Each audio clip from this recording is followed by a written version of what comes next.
तामिळनाडू येथील टेंकासी जिल्ह्यातील पश्चिम घाट भागात गेल्या काही दिवसांपासून सतत मुसळधार पाऊस पडत आहे। त्यात अतिवृष्टीमुळे जुना कोर्टलम धबधब्याला अचानक पूर आला। धबधब्यात अंघोळ करणाऱ्या सर्व पर्यटकांनी तेथून पळ काढला। धक्कादायक म्हणजे कुटुंबासह अंघोळ करणाऱ्या 17 वर्षीय मुलगा अचानक पुरात अडकून वाहून गेला। या घटनेनंतर परिसरात गोंधळ निर्माण झाला होता। मिळालेल्या माहितीनुसार बेपत्ता मुलाचा शोध घेण्यासाठी घटनास्थळी पोलीस आणि प्रशासन दाखल झाले। घटनास्थळी बचाव कार्य सुरू झाले। या पुरात अडकलेल्या 5 जणांपैकी 4 जणांना तेथील लोकांनी सुदैवाने वाचवले। अचानक पूर आल्याने नागरिकांमध्ये भीतीचे वातावरण निर्माण झाले।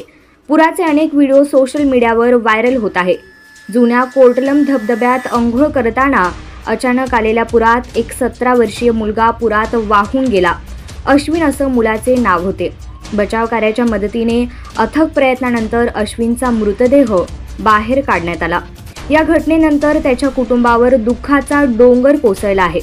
यानंतर जिल्हाधिकारी कमल किशोर आणि एसबी सुरेश कुमार यांनी चौकशी करून योग्य ती कारवाई करावी। जिल्ह्यातील ऐंदारवी आणि मुख्य धबधब्यांसह धबधब्यांमध्ये अचानक पूर आल्याने जुने कोर्टलम मुख्य धबधबा आणि ऐंदारुवी धबधब्यांमध्ये आंघोळ करण्यास येणाऱ्या पर्यटकांसह सर्वांसाठी बंदी घालण्यात आली आहे।